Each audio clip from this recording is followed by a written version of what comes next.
In the darkest worlds that ever were, the only thing that brings light are stories. Those stories are kept in one place, the tiny bookcase.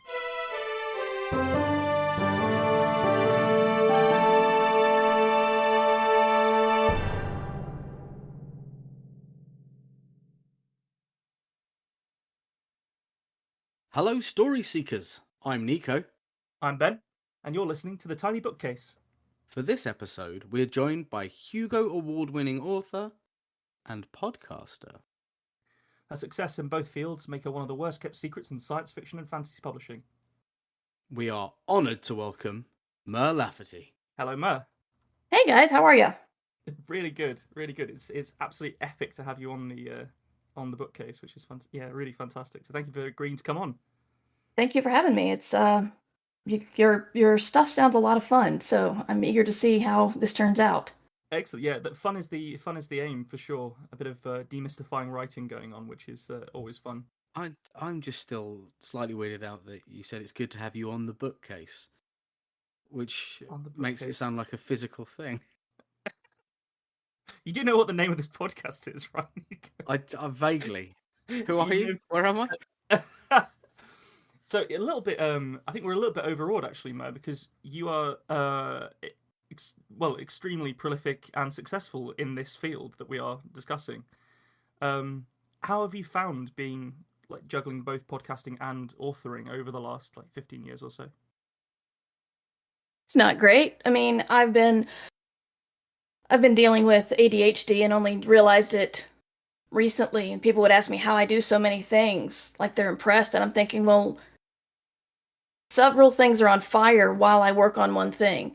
And then I finish that and I run around and try to put out all the rest of the fires and then work on something else. And so it hasn't been the healthiest thing, but I'm trying to work into something a little bit like writing in the morning and doing podcasting or streaming or editing in the afternoon. It does sound stressful, but it sounds also like you're sort of starting to get it in hand, which is really nice to hear. I'm working on it.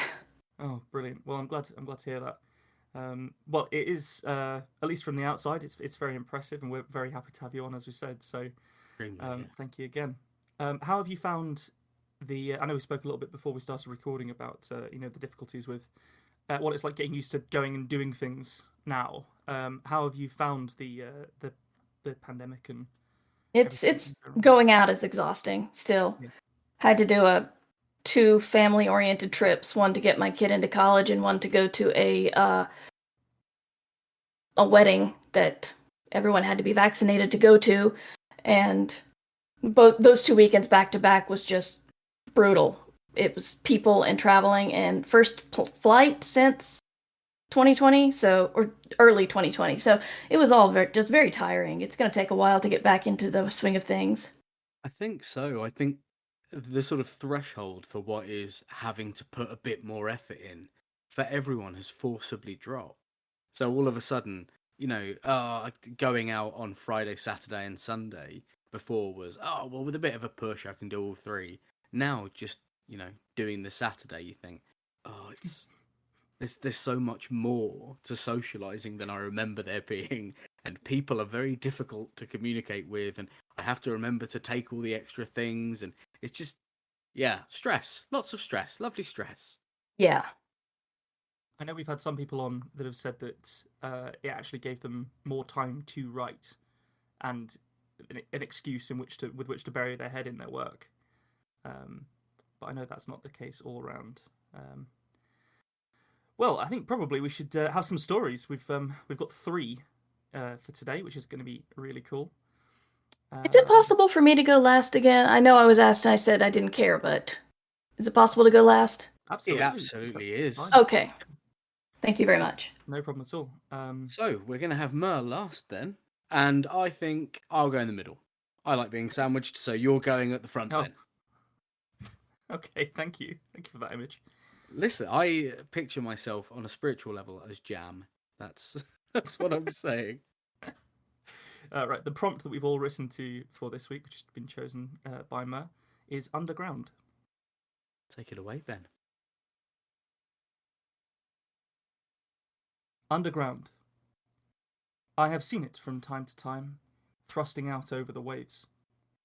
The silver of its construction has been used generously to form broad arches which leap away from the shore, their foundations reaching all the way to the sea's bed. The waters around it are calm when I see it, so perhaps it is always so. Every bit which we pull from the mountain goes towards the continued construction of that bridge we will never truly see. Yet I do see it sometimes. I see it when I close my eyes on the darkness of the mine, and before I open them to that same pitch blackness. There is a moment when I wake from dreams of it, and I think I can still see its fading shape in the shadows. The candles of the overseers flicker away such notions as we are herded from our sleep into the darkness of the day. We shuffle and cruise through tight tunnels which bend our backs. The ladders and platforms which thread precariously through the mountain bear our weight begrudgingly. The air we breathe, already thin, is thick with the dust of our labour. With each breath I feel my chest pulling on the tendrils of it, grasping for purchase like it is the frayed end of a rope slung down to a drowning man. I do not know the name of the man who told me of the bridge. He had lost the use of it and had no will to recall it. He spoke to us of the place called Spain, and how the bridge we built of our silver would span an ocean to reach it. I do not know of Spain, and could not ever picture it, but I could see that bridge. Its shape and brilliance has only grown in my mind since then. Some months after he told us of the bridge, as we trudged to our tasks, the man with no name stepped from a platform. He did not cry out, as his body was lost. I was glad he had spoken to me before he fell. Our warren of indentations in the belly of the mountain continued to welcome us greedily. We slithered on our bellies into the individual tunnels we made for ourselves, always seeking that glittering vein in the mountain. The candle strapped to our faces burned the air and stained our sweaty skin with wax burns, yet with it we could see the rock and earth which swaddled us. When we felt our tunnels beginning to shift around us, we crawled backwards, wiggling our bodies away from the crushing death of a collapsing shaft. That tightening grasp of the vengeful mountain is one few of us survive. Those that do receive only more of this life as their reward. When we find what the overseers are looking for, it is time for us all to dig, widening that small tunnel into a cavern in which our picks can crack open the veins. When the silver flows, I always feel a relief. That relief comes from knowing that I'm a part of something impossibly grand in both scale and sight. I'm a part of that bridge. Each shift in the mountain lasts for several months, and at the end of them we are brought back out into the strange light of day, until we are required again below. On the surface we carry heavy sacks of raw silver from the mouths of the mine into the town. It's hard work, but many prefer it as there is no true darkness to it. As we work, I tell the newcomers of the bridge. Few of them understand my words, but I see some of them understand me. I have survived the mountain 6 times now, but it has gradually stolen my strength from me. I should fear what will happen when I march back down into that darkness. But I find that I am not afraid. You see, when I sleep upon the surface, I cannot see the bridge. Its shining arches await me in the only place I will ever see it. I wonder that if, perhaps, I were to walk on the bridge, what I would find at its end. Spain would be a new world to me, and perhaps the people would call out my name to praise me for the bridge. I would wear clothes and jewellery like a Spaniard, instead of my rags and chains. I could rest there in the clean air, surrounded by food and happiness which surely silver brings. Yet I know I will never walk upon the bridge, or see it with my waking eyes. I will seek it, instead, within the mountain, alone and in the dark.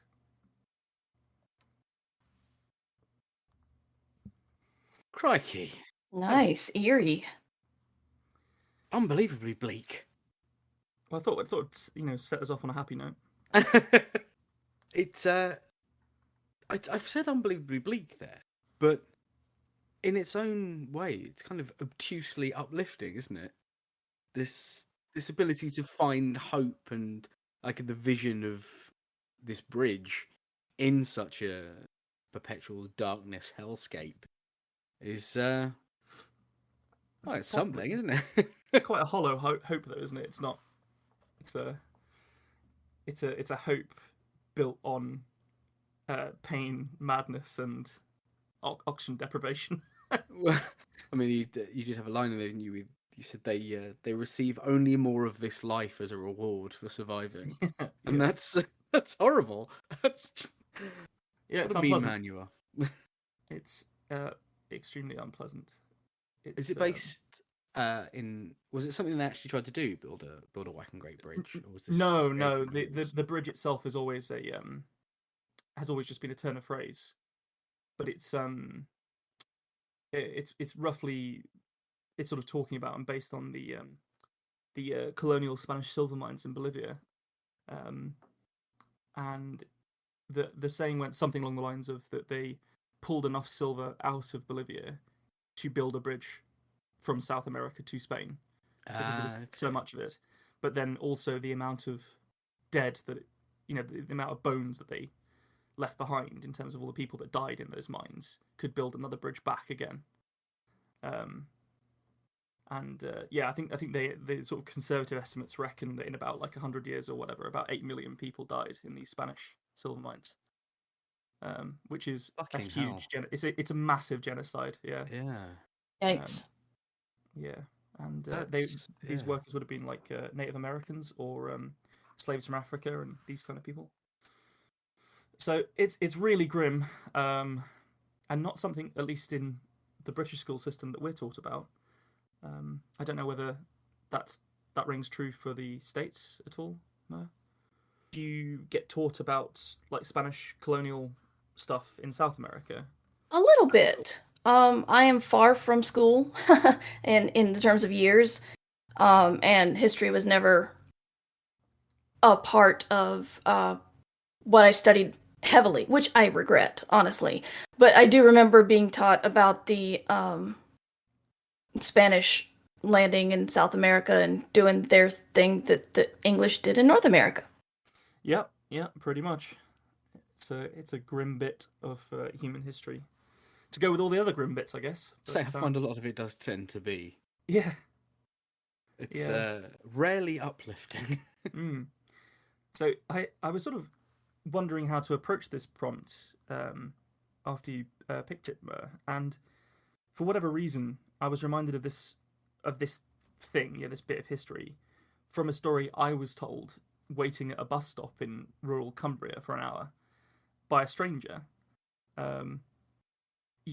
Because there's so much time between public transport in that rural part of England, you end up talking to strangers in a way that you wouldn't anywhere else in the country.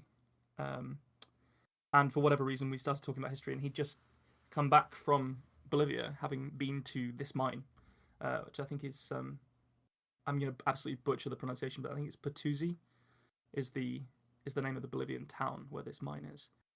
And this was 16 years ago that he told me this story. I can't remember his face or his name, but this idea of these poor slaves like crawling on their bellies into collapsing mine shafts to try and pull silver for an empire has really stuck with me. I worry about you, man. Just on a real deep emotional level. Sometimes I'd like to also state that as a proper Southerner, I've never spoken to anyone outside of my house ever. No, it's just I feel like you carry a lot of. Maybe it's because you're into history, but you're just full of really horrible stories. Well, yeah, pretty much. But it's fun when you can turn it into something like this, where you can sort of work through it a bit. Yeah.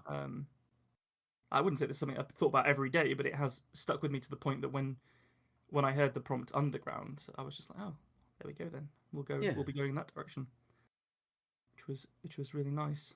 In terms of just sort of breaking it down a bit, like I feel like the sort of narrator's voice doesn't quite fit what a historical interpretation of a slave from that mine would have spoken or thought like. So I'm not entirely sure how we'd go about fixing that. It's not as flowery as it could be, but it's quite flowery. No. I think it's a difficult one just because obviously you and I both write from a place of privilege, which means that Yeah. it is quite difficult to find that narrative voice, and especially without it becoming almost like pastiche, if you get what I mean. So it's Well, it's yeah. hard to do it sensitively. I'm not saying I think you're incapable of it, but it is a difficult line to walk. Yes. I think that would be something that I'd try and handle a bit better on a rewrite. Yeah. Or give more context for the character. But it's very short. It's 802 words or something, so it's just inside our bracket. So it sort of, for me, it somehow feels like it's got a little bit too much fat on it, and also not enough bones to it. So Yeah. I wouldn't say I'm entirely happy with it, but it was definitely fun to write it, and also fun to perform it for you. So Definitely some fun turns of phrase in there, I'd say. I will say I wrote down, we're herded from our sleep into the darkness of the day, which is a really nice way of showing, how their underground existence has inverted their perspective. It's really, lovely. Really, really nice. Oh, I'm glad you liked it. I did very much. Very glad. Well, Nico, you'll be up next then. Let's see what you've got. Righto. Underground. The woods are never truly silent. Not in any meaningful sense.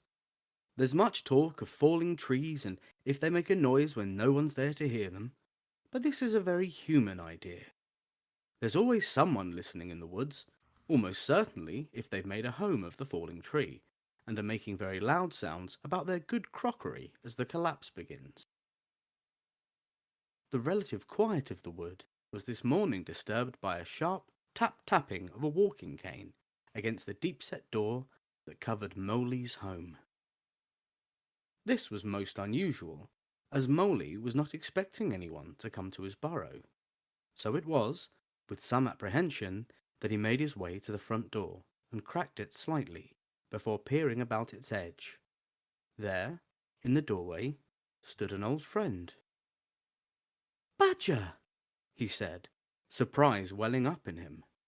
Badger was not well known for taking visitors, and even less so for making a habit of becoming a visitor himself. "I hope you don't mind, young Moley.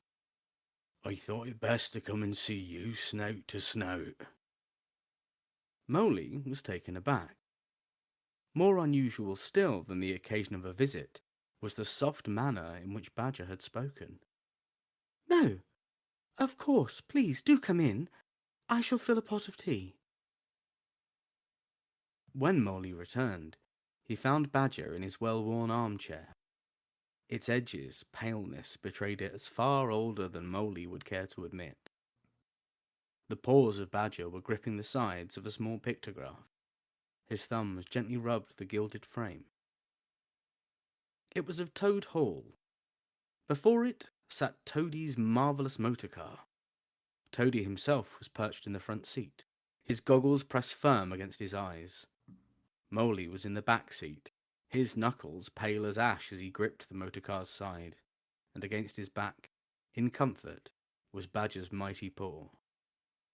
And there, in the front seat, his smile broad and arms flung high, was Ratty. "Terrible shame that, eh?" Badger's voice rumbled as from the depth of his cavernous home. "Did you see him before he went?" "Yes, I'm rather afraid I did." Ratty had returned to their home, steaming drunk one night, although he swore to Moley he'd not touched a drop of mushroom wine. Those days were left behind, with his riverboat. He'd promised. But he'd never awoken on the morning that followed. "Common for war voles, who find themselves too long ashore, I suppose." Badger nodded sagely. "Something bound to happen." He handed the pictograph back to Moley. It was large, for his eyesight had never been up to much, and now it was obscured by the sting of tears. As he moved to place the image once more in its home above the mantel, the soft sound of a china spout tapping against a teacup awoke him from his musings. I hope you don't mind. I couldn't wait another moment for tea. Badger was holding out a cup for Molly, who took it and sipped at the warming brew, some vain hope thinking it could fill the hole his partner had left. Frightfully sorry, Badger, to get myself all worked up like this. Molly rubbed at his snout. A few soft snuffles made the end of it twitch. He sat himself on the footstool that accompanied his armchair. The thought of settling into Ratty's favourite chair was still an impossibility. It was still his chair, after all. He'd only left it unsat for a manner of months. Badger looked thoughtful, raised a hand as if to offer some comfort to Molly, and then thought better of it. For some time they sat in silence, the soft sipping of tea and ticking of the grandfather clock, the only sounds that seemed to penetrate their sadness. I'm rather afraid I fear we may both be headed the same way, young Molly. Badger straightened himself in the chair before deflating almost immediately. It's young Master Toad, I'm afraid. He's... The words caught in Badger's throat, as though entwined in some terrible net. He coughed and swallowed the trap. I found him this morning. Cold as snow. Molly couldn't believe it. Daren't believe it. No one he'd ever met had the vibrancy and energy of Toad Hall. The very idea that the woods could keep growing and the world keep spinning without his presence in it was unfathomable. How? He muttered, although he'd not meant to. It's just his words were struggling to come up. His chest felt tight. Tighter even than when he'd found his lover still as lake water. I can't breathe. Took its time, I see, but never mind, eh? The old badger had leaned forward in his chair, and his eyes were fixed on Molly. Molly wanted to look away, though, try as he might, he couldn't turn his head. He tried to lift his hands to cover his face, but they moved not a hair's breadth. Funny stuff, that. Seems to have worked better now than it did on Ratty, though. Ha! Stupid name for a vole, that. He shook his great head back and forth. Incredible, really, what you can make out of a few mushrooms and some herbs. The woods truly are a marvellous place. It made the fool seem so deep in his cups. Amazing to watch, so sudden. Of course, he wouldn't have expected anything from me, would he? Not from old Badger. His stare seemed to penetrate Molly. It burrowed into him in a cruel mimicry of their surroundings. Why? Molly managed. His chest barely rose and fell. He could feel tightness around his body, as though he was being bound in death's shroud. Why? Badger stood with a start. Molly's chair slid back away from him, bumped gently against the cabinets that lined the wall. I'll tell you why, Mole. You never met Lord Toad, but I did. I know what's in them vaults, too. When he died, I raised young Master Toad myself, the little shit. He spat a wad of phlegm into the fire, which hissed like a snake. Years I put into that dim-witted, shallow-minded amphibian, and for what? He seemed to swell with anger. For his will to show that all would be shared in the unlikely demise of the little amphibious bastard by Messrs. Moley, Ratty, and Badger. One adventure was worth a lifetime of care. Well, not to me it isn't. Toad Hall and its fortune are mine by rights. No more skulking underground for old Badger. It's time for my place in the sun. Molly wanted to spit an insult, to call him a monster, to ask why he would truly do such a thing. To do so for money must surely be a jest. They had all they needed, didn't they? So I'll be going then, Moley. You'll likely suffocate soon, if I'm not mistaken. I tell you not to bother coming to visit, but you disrespectful little rodents probably wouldn't listen. And with that, Badger of Toad Hall turned and left, leaving only the sound of a slammed door to fill the burrow. Moley stared fixedly at the seat of his greatest friend and dearest companion. They'd be together again soon. Underground. Bloody hell, that was incredibly well realised. Wow, I'm not really sure I could go after those two. I'm not going to lie, The Wind of the Willows did most of the work for me there. Didn't it? Yeah, I had an entire novel's worth of backstory. I was gonna say, that's like, true. do you reckon that would be approved by the Kenneth Graham estate? If they don't have, if the copyrights run out, it doesn't matter.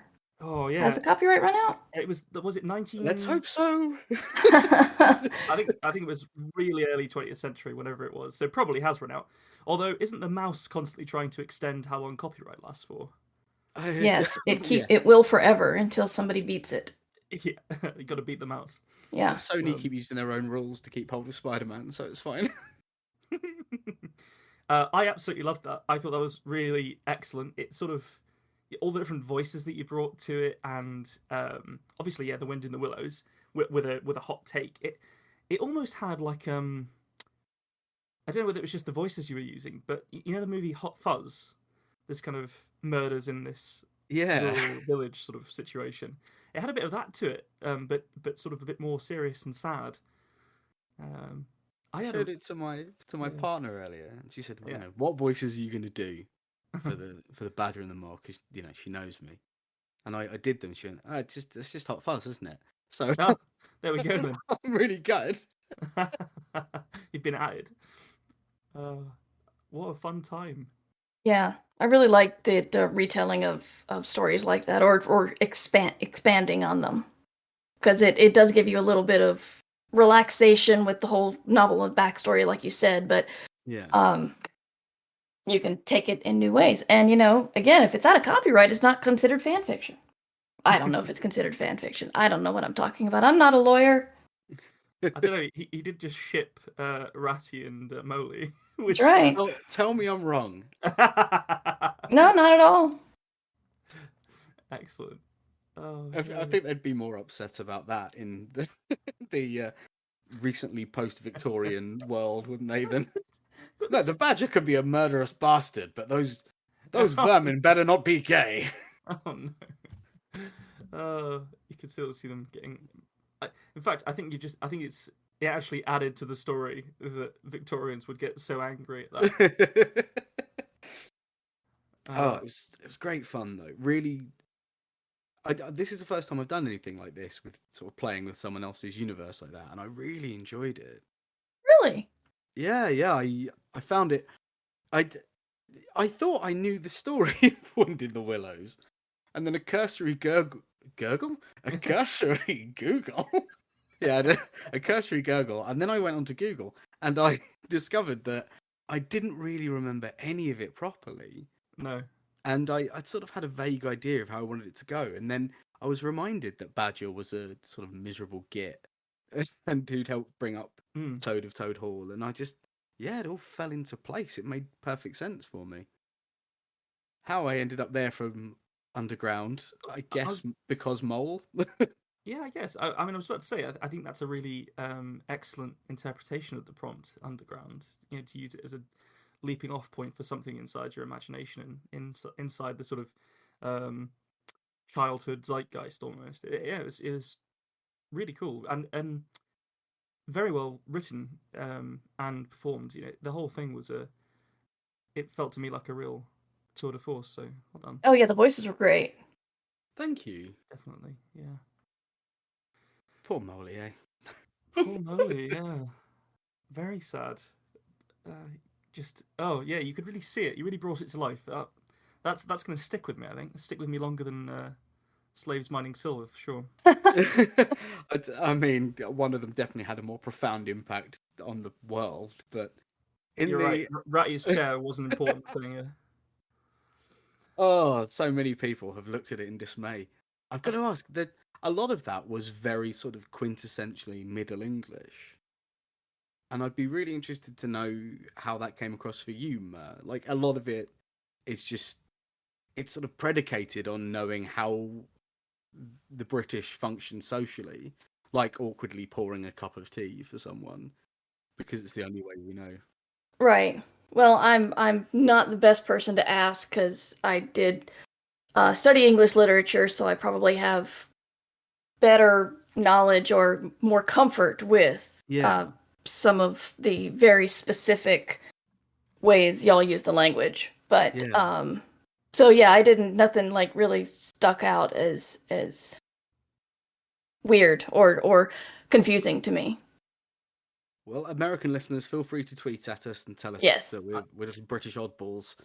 Yeah, I actually think you made it very accessible. Like, I think it was very clear that you mentioned the bit with the tea service. Like, I think that was very clear that there was some sort of problem at that moment, and it does foreshadow that he's poisoned him.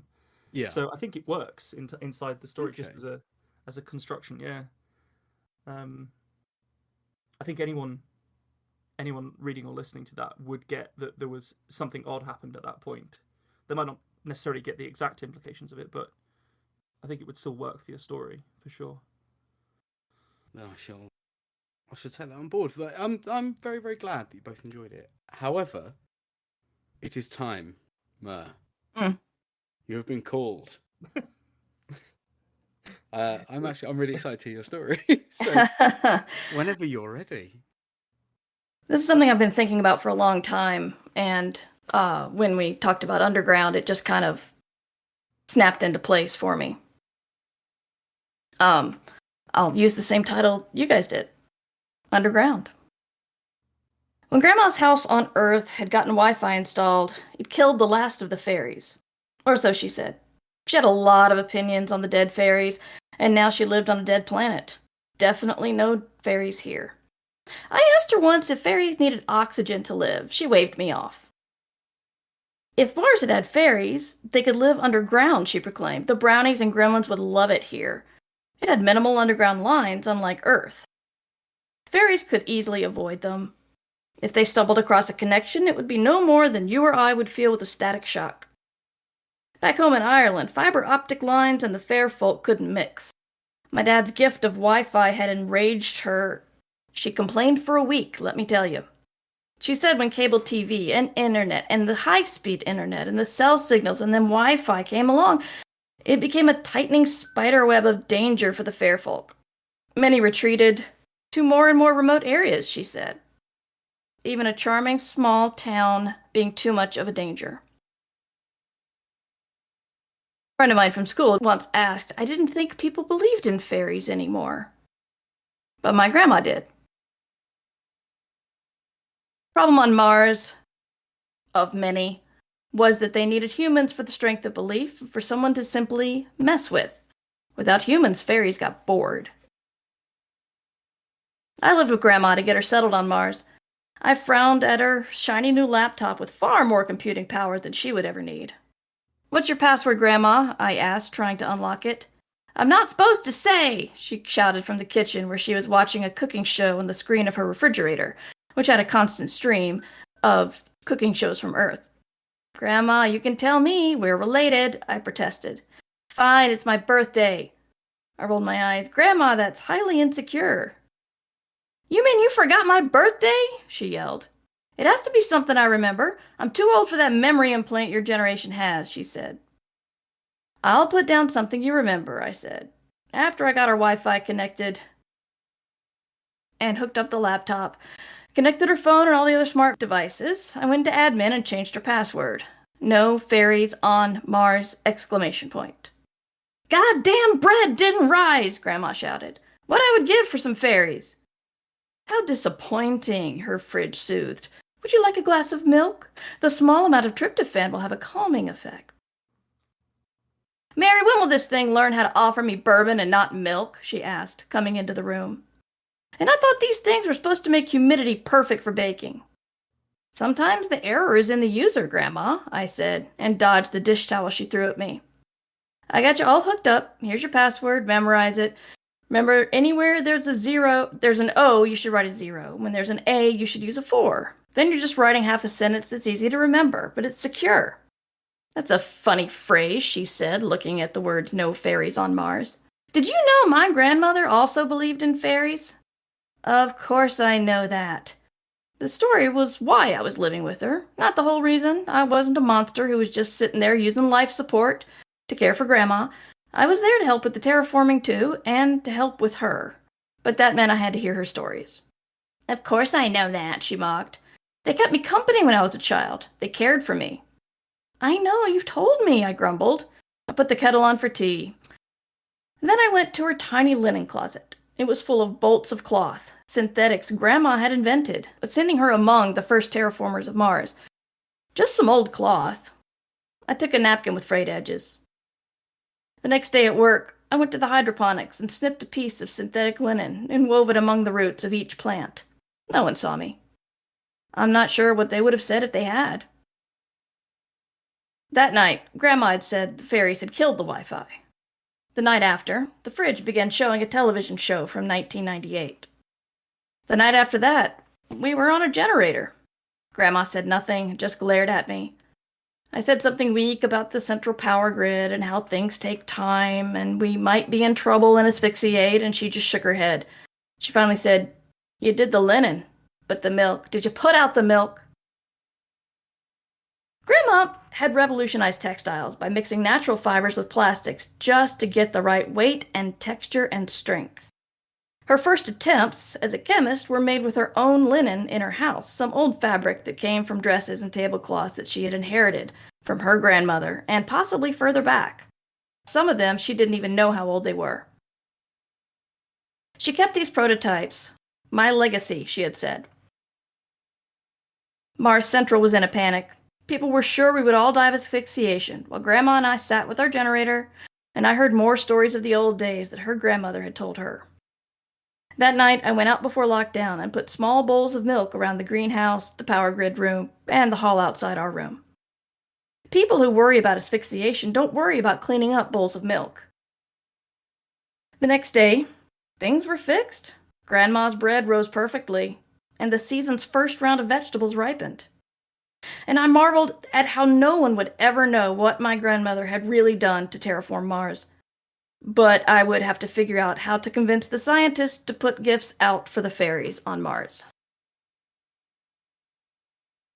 What a fascinating story. I love it. That's unlike anything I've heard or read before, which is stunning. I really Is that good?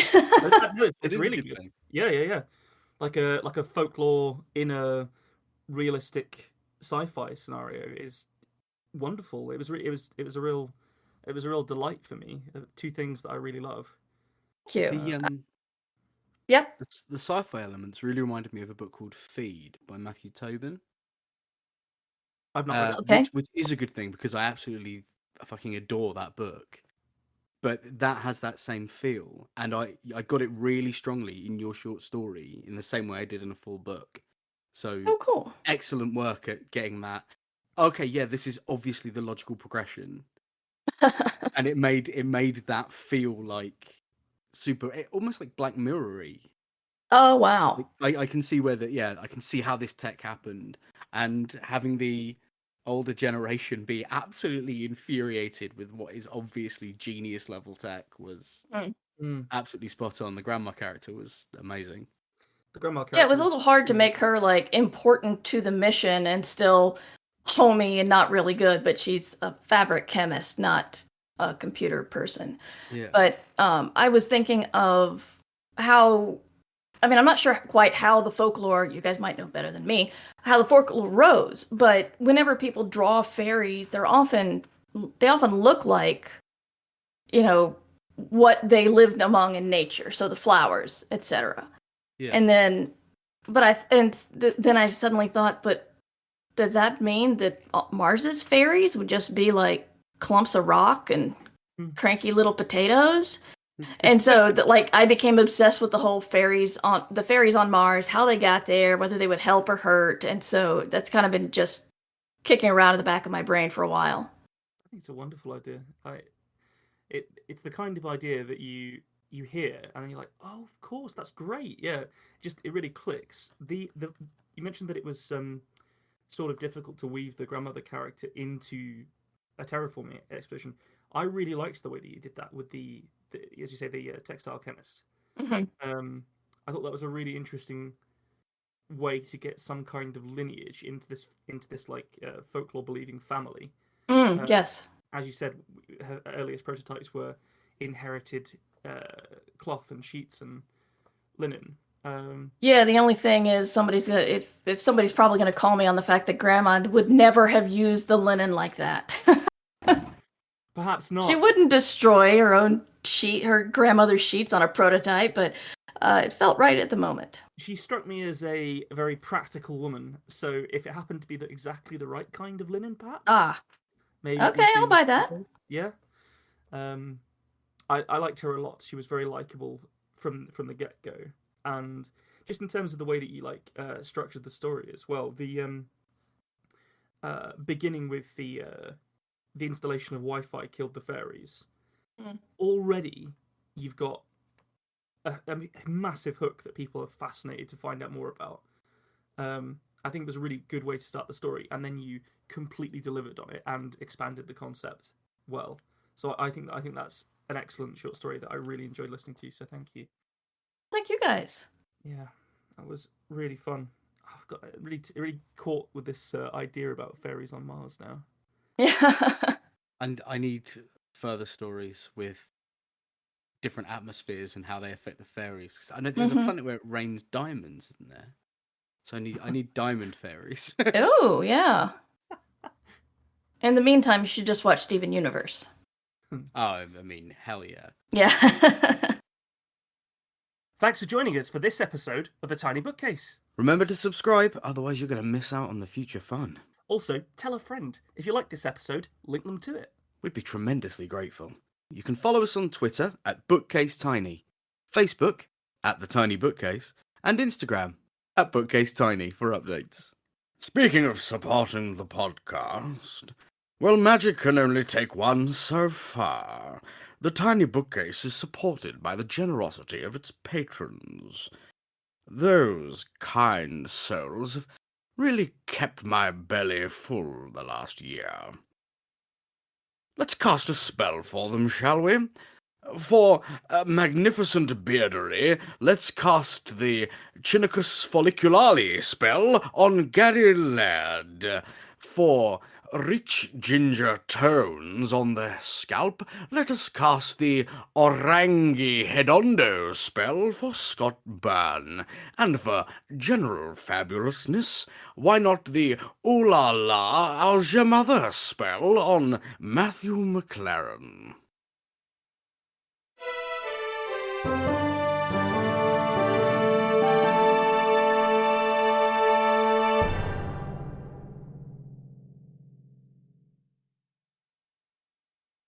How do you come up with that shit, man?